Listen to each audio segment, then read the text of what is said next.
నమస్తే, welcome to Leo. మనతో ఉన్నారు సీనియర్ జర్నలిస్ట్ హేమసుందర్ గారు. సార్ నమస్తే. నమస్తే అండి. సార్, అనిల్ రావుపూడి గారికి మెగాస్టార్ చిరంజీవి గారు ఒక మంచి గిఫ్ట్ ఇచ్చారు.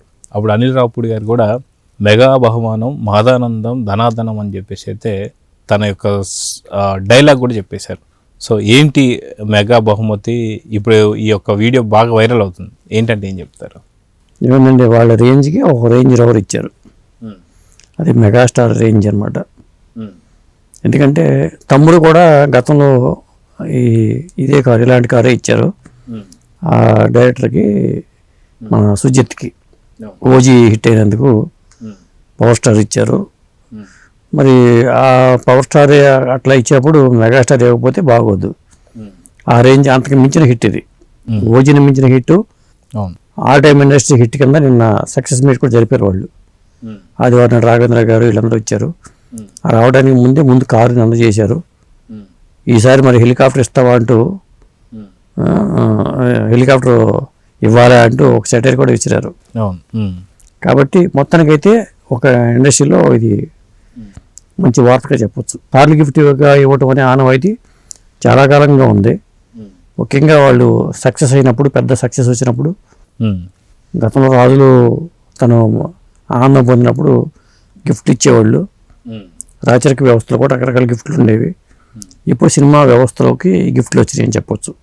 అంటే వాస్తవానికి మెగాస్టార్ చిరంజీవి గారు తన సినిమా హిట్ అయితే అటు డైరెక్టర్ కావచ్చు, ఇలా చాలామందికి గిఫ్ట్లు ఇవ్వడం గతంలో కూడా మనం చూసాం. లేదా ఆయనకు సంబంధం లేని సినిమాలు అయినా సరే ఇండస్ట్రీకి ఒక మంచి పేరు తీసుకొచ్చింది అంటే ఖచ్చితంగా వాళ్ళని పిలిచి సన్మానం చేయడం కావచ్చు, లేదంటే వాళ్ళకు ఒక చిన్న బహుమతులు ఇవ్వడం కావచ్చు, ఇవన్నీ చూస్తున్నాం. గతంలో కూడా చాలాసార్లు దేవిశ్రీ ప్రసాద్ కూడా చెప్పారు ఏంటంటే ఆయన పిలిచి వాచ్లు ఇవ్వడం వల్ల అవ్వటాన్ని చెప్పేసి గతంలో కూడా చెప్పారు. సో ఇప్పుడు ఈ యొక్క కార్ని గిఫ్ట్ ఇచ్చారంటే ఇందాక మీరు అన్నట్టు సరదాగా చిరంజీవి గారు చెప్తున్నట్టు నెక్స్ట్ హెలికాప్టర్ గిఫ్ట్ అని కావాలని చెప్పేసి అడిగారు. సో నిజంగా అలాంటి కాంబినేషన్ కూడా పడే అవకాశం ఉందని కూడా చాలామంది అంటున్నారు. సో చిరంజీవి గారి నుంచి స్పెషల్గా ఇలాంటి బహుమతుల గురించి ఏం చెప్తారు? అంటే అది వాచ్ గిఫ్ట్ ఇవ్వడం అనేది శంకర్దాత ఎంబీబీఎస్ అనుకుంటా. దేవిశ్రీ ప్రసాద్ మొదటిసారిగా తన వాచ్ అనేది తీసి ఇచ్చేశారు. ఇది ఎంత ఇది ఖరీదైన వాచ్, ఇది దీని ప్రత్యేకత ఇది అని చెప్పి ఈ వాచ్ అని గిఫ్ట్గా ఇచ్చేశారు. అది అప్పటికప్పుడు జరిగింది. ఇది అలా అనేక సందర్భాల్లో గిఫ్ట్లు ఇవ్వడం, చిన్న చిన్న గిఫ్ట్లు ఇవ్వడం సర్వసాధారణంగా జరిగేది. ఈసారి అంటే ఏకంగా కార్ని ఇచ్చేశారంటే ఆయన మహదానందంతో ఇచ్చారనుకోవచ్చు. ఇప్పుడు అది ఈ మరి డైరెక్టర్ కూడా మహదానందంగా మారింది. ధనాధన్ అంటూ ఆయన కూడా డైలాగ్ చెప్పేశారు. అయితే ఇక్కడ ఒకటి, తమ్మనికి కూడా మరి బాలయ్య బాబు కార్ గిఫ్ట్గా ఇచ్చారు రీసెంట్గా. నందమూరి తమ్మనికి మంచి కార్ గిఫ్ట్గా ఇచ్చారు. కాబట్టి వీళ్ళిద్దరే కాకుండా ఇంకా మనం తిరిగేసుకుని వెనక్కి వెళ్తే నాని ఇచ్చారు, కోటి సినిమా ఇట్టేందుకు డైరెక్టర్ కార్ ఇచ్చారు. విరూపాక్షి ఇట్టేందుకు సాయి ధరమ్ తేజ్ కూడా డైరెక్టర్ కార్ ఇచ్చారు. ఎవరి స్థాయిలో వాళ్ళు కార్లు గిఫ్ట్గా ఇవ్వడం. నితిన్ కూడా భీష్మ సినిమాకి అనుకుంటే నితిన్ కూడా ఒక్క కారు గిఫ్ట్గా ఇచ్చారు. అలా ఇది ఆనవాయితీగా చాలా మంది చేస్తూ వస్తున్నారు. అంటే ఏదైనా గిఫ్ట్ ఇవ్వాలనుకున్నప్పుడు హెలికాప్టర్ ఇచ్చి గిఫ్ట్ ఇచ్చే పరిస్థితి ఇంకా లేదు. హెలికాప్టర్ గిఫ్ట్ ఇవ్వాలంటే మరి రాజమౌళి గారు లాంటి సినిమాలో, ఇప్పుడు మహేష్ బాబు గారి సినిమాకి ఏమన్నా మరి అట్లాంటి టైం అవకాశం వస్తుంది తిరిగి. హెలికాప్టర్ కాస్ట్ వేరు కాబట్టి కార్లోనే కాస్ట్లీ కార్ని గిఫ్ట్గా ఇవ్వటం అనేది జరుగుతుందండి. సో ఓవరాల్గా చూసుకుంటే ఈ సంక్రాంతికి వచ్చినటువంటి ఒక సినిమాలలో మనశంకర్ వరప్రసాద్ అత్యంత భారీ హిట్ అని చెప్పుకోవచ్చు. సో అలాంటిది నెక్స్ట్ మళ్ళీ కాంబో ఎప్పుడు రిపీట్ అవుతుంది అని చెప్పేసి చిరంజీవి గారే అడిగారు అంటే ఫస్ట్ డైరెక్టర్ అని చెప్పి అనుకోవాలంటే ఏం చెప్తారు? 100% చిరంజీవి గారికి ఇంకా ఉత్సాహంగా ఉంది. మరి అనిల్ రావుపూడి చేద్దామని కోరిక కూడా బలీయంగా ఉంది. ఎందుకంటే ఇంత పెద్ద హిట్ ఇచ్చినప్పుడు ఏ డైరెక్టర్ని ఎవరు వదులుకోరు. ఇప్పుడు సుస్మిత కూడా తన నిర్మాతగా సక్సెస్ అయింది కాబట్టి ఒక పెద్ద ఆఫీస్ తీశారట. అంటే కంటిన్యూగా సినిమాలు చేసే ఆలోచనలో సుస్మిత ఉంది. కానీ తనకి ఏవి నేను నయా పైసా ఇవ్వలేదు, తన డబ్బులతోనే సినిమా తీసిందని చెప్పి చిరంజీవి గారు నిన్న చెప్పారు. కాబట్టి ఇప్పుడు రేపు అనిల్ రావుపూడి నెక్స్ట్ ఏ సినిమా చేస్తున్నారు అనుకున్నప్పుడు ఒక వెరైటీ టైటిల్తోనే ఆయన సినిమా ఉండబోతుంది అనేది అర్థమైంది. మరి ఆ సినిమాకి వెంకటేష్ గారు కన్ఫర్మ్ అని చెప్తున్నారు, రానా ఉంటాడని చెప్తున్నారు. వీళ్ళిద్దరు కాకుండా లాస్ట్లో క్లైమాక్స్లో మెగాస్టార్ ఏమైనా ఎంట్రీ ఇస్తారా? చిరంజీవి సినిమాలో వెంకటేష్ ఎంట్రీ ఇచ్చారు కాబట్టి ఇంకో 20 నిమిషాలు ఈయన ఎంట్రీ కూడా ఇవ్వచ్చేమో చెప్పలేమనిపిస్తుంది. అదే మొత్తానికి అనిల్ రావుపూడి గారి సినిమాలు ప్రతి సంక్రాంతికి ఒక సినిమా హిట్ రావడం అది ఒక ఆనవాయితీగా అయిపోయింది.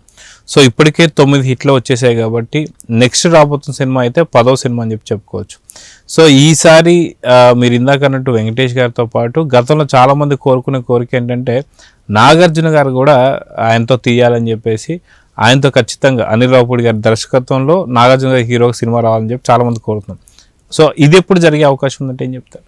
అంటే వచ్చే సంక్రాంతికి నాగార్జున గారి సినిమా ఉండదా అని డౌట్లు అయితే ఉన్నాయండి. ఎందుకంటే ఇంత సక్సెస్ వస్తున్నప్పుడు ఎవరికాళ్ళే ఒత్తిడి ఎక్కువ ఉంటుంది, డైరెక్టర్ మీద కూడా ఒత్తిడి ఎక్కువ ఉంటుంది. ఇంకోటి ఏంటంటే ప్రతి సంక్రాంతికి అనిల్ రావుపూడి ఉన్నప్పుడు మిగతా హీరోలు కూడా భయపడతారు, మన సినిమాని అనిల్ రావుపూడి సినిమాతో పోటీగా రిలీజ్ చేస్తే మన సినిమా దెబ్బతింటదేమో అనే భయం ఖచ్చితంగా ఉంటుంది. సక్సెస్లో అవుతున్నప్పుడు ఖచ్చితంగా ఆ ఎఫెక్ట్ పడద్దేమో, మనం సంక్రాంతికి వద్దులే దసరాకి వెళ్ళిపోదాం అనుకోవచ్చు కూడా. మొత్తానికి ఆ తరహాలో భయపెట్టేలాగా అనిల్ రావుపూడి గారి మేకింగ్ స్టైల్ అయితే ఉంది.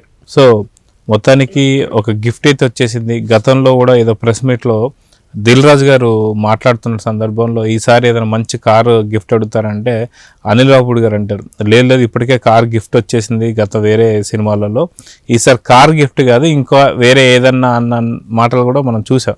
కానీ ఈసారి చిరంజీవి గారు కూడా కారు ఇవ్వడాన్ని ఎలా చూడాలి, లేదా అనిల్ రావుపూడి గారు మనసులో ఏమన్నా హెలికాప్టర్ ఉందా అంటే ఏం చెప్తారు? సాధారణంగా సినిమా హిట్ అయినప్పుడు నిర్మాత దర్శకుడికి గిఫ్ట్ ఇస్తారు.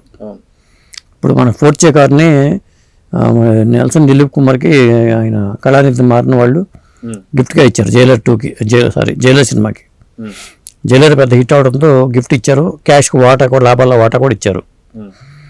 అలా జరుగుద్ది ఎప్పుడు, నిర్మాత ఇవ్వాలి జనరల్గా అయితే. ఇక్కడ మరి సుస్మిత గారు నిర్మాత కాబట్టి సుస్మిత గారి తరపునే చిరంజీవి గారు ఇచ్చారా, లేదా చిరంజీవి గారు ఫుల్ హ్యాపీతో తనే ఇచ్చారని ఒక ప్రశ్న. నేను అనుకోవడం ఇది చిరంజీవి గారి గిఫ్టే, బహుశా వేరే గిఫ్ట్ ఏమన్నా మళ్ళీ నిర్మాతల తరపున ఏమైనా ఉందా? ఎందుకంటే సాహు గారు, సుస్మిత గారు వీళ్ళు కూడా ఇంత పెద్ద హిట్ అయినప్పుడు వాళ్ళు నిన్ననే పెట్టారు ఈవెంట్, ఆదివారం నాడు ఇండస్ట్రీ ఆల్ టైమ్ హిట్ కింద పెట్టుకుని పెట్టారు. అంటే దాదాపు వాళ్ళు అనుకున్న 300 కోట్లు రీచ్ అయిపోయింది కాబట్టి తెలుగు సినిమా స్టామినా అంతే కాబట్టి ఈ నేపథ్యంలో ఆ కార్యక్రమం పూర్తి చేశారు, ఇవ్వాల్సిన ఇచ్చేశారు. అంతకు మించి ఈ కలెక్షన్కి వచ్చినాయి అనుకోండి, ఆటోమేటిక్గా ఇంకో గిఫ్ట్ కూడా ఎదురు చూడొచ్చేమో ఆయన కోసం, చెప్పలేము. కలెక్షన్స్ని బట్టి ఎప్పుడైనా వసూళ్ళని బట్టే కొత్త గిఫ్ట్లు ఇచ్చేది అదండి. సో చూద్దాం సార్, మొత్తానికి అనిల్ రావుపూడి గారు స్పందించిన తీరు కూడా చాలా బాగుందని చెప్పేసేటువంటి ఒక విమర్శలు అయితే వస్తున్నాయి. ఏంటంటే మెగాస్టార్ యొక్క బహుమానం ఏదైతుందో అది మహదానందం అని చెప్పేసి అన్నాం, ధనాదనానందం అని చెప్పేసి అన్నాం. సో నిజంగా చూద్దాం సార్, మొత్తానికి నెక్స్ట్ సినిమాకి నిజంగా అనిల్ రావుపూడి గారు హెలికాప్టర్ గిఫ్ట్ తీసుకోబోతున్నారా అనే చర్చ అయితే చాలా పెద్ద ఎత్తున జరుగుతుంది. సో చూద్దాం జరగబోతుంది. నమస్తే. నమస్తే అండి.